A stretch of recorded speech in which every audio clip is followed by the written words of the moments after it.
Craft beer is such a passionate industry because it's a huge collection of different experiences, skills, backgrounds. Every brewery has its own personality. Every brewery is a unique place.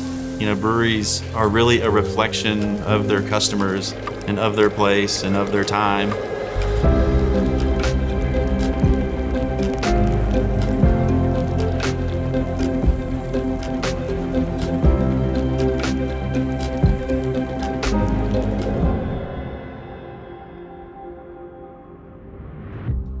My background is in plant sciences. I graduated from the University of Tennessee. I concentrated in turf management, so I actually spent the first half of my professional career as the assistant superintendent at Holston Hills Country Club. And then I just started to fall in love with craft beer, fall in love with the culture, and then, most importantly, I guess the process of beer making.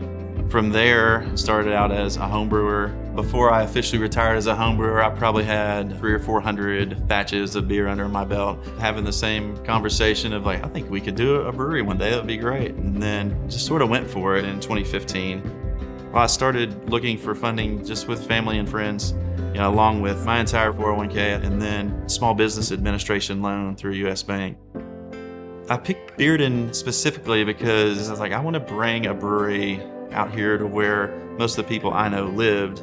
Instead of making it more of a destination, make it more part of a neighborhood, kind of like breweries were traditionally. I had just driven down that road a couple of times and saw the old vacant garage building. After looking into the site, it was like, no, this area isn't zoned for a brewery. So I picked up the papers and looked at the fine print. And I said, well, it does say brew pub, and Calhoun's brews right up the hill. And so what that meant was you had to have food on location with your brewery. And so I was like, man, I know just the guy. I don't know how I'm going to talk him into doing this. Jesse and me have known each other our whole lives, essentially. He decided he wanted to open a brewery, and he got pretty far into the process before he decided he wanted food. I just kind of looked at him real serious, and I was like, hey, I really want to start this brewery. I think I have the perfect location. We just need some food. Once he was on board with it, we realized we had to build out a kitchen and kind of make a mini restaurant inside. We were just going to do some snacks, some pretzels. He'd been messing around the kitchen a little bit, and he looked at me, he's like, we're going to have to do a burger, right? It's like, oh my gosh, that's like real food. And so we started testing burgers and ideas. We were trying to find a unique burger, and a real trendy thing in food 6-7 years ago was, like an appetizer of Brussels sprouts with onions and caramelized bacon. And I was like, well, what if we just try all these ingredients on a burger?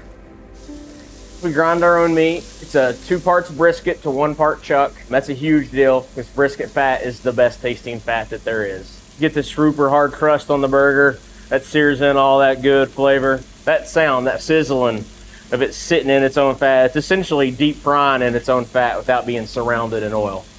It's a good caramelization and cook on the bun. It's gonna be nice and crispy on both sides. And then we use high quality products, like we caramelize the onions down, we add beer to them that Jesse makes. We use a high-end applewood bacon.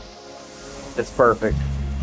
We just looked at each other and were like, well, yep, this is it. This is absolutely amazing. Jesse had this conversation immediately. It was like, well, we'll start off with Americana fare, slightly elevated pub food with a Southern twist on every ingredient, call it like New Southern. Customers latched onto it strong, and we've been good with it. When we first opened, it was truly a surreal moment. It was just a dream come true, I guess. I've been thinking about it every day for 3 or 4 years. Once we got open and the money started flowing the right direction, it was just a huge relief. And it was just kind of, hey, how can we grow from here? Like, I think people like this. Always in the back of my mind, I had a really huge passion to scratch our artistic itch in making these weird barrel-aged beers, most of which are sour, the type of beer that you sit around, you swirl in stemware, and approached more like wine. We tried them there at the main brew pub, and we thought this style of beer in particular deserved kind of its own location. And that's really where the idea of the Oak Room was hatched, focusing on the lighting and the music and making it like a little bit more romantic place than our original brew pub. And then it was like, hey, let's buy a food truck. It would just be like a cool way to test a new burger concept, and at the same time, we kind of saw a void that we could fill. The food truck is a smash burger, and it's delicious. It's a whole nother animal. I think ever since we accepted the fact that we were gonna be a brew pub brand and not just a craft brewery, we've been looking for a larger location to allow us to grow and try new things and make the spot that a brew pub deserves. You know, in the back of my mind, I always thought West Knoxville would be, ideal where we would end up. I really see a need for Abridged to expand out there. About the time Jesse said, get in the car with me, and I thought we were going to look at a butcher shop because we kind of had ideas of doing our own butchering program. And instead he pulled up at this place.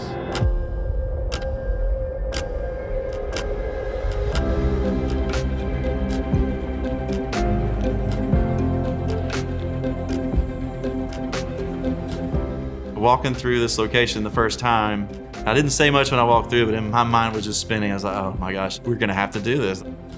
The kitchen here is just absolutely amazing, and just treating this as just kind of like a home-based headquarters really made this kitchen stand out.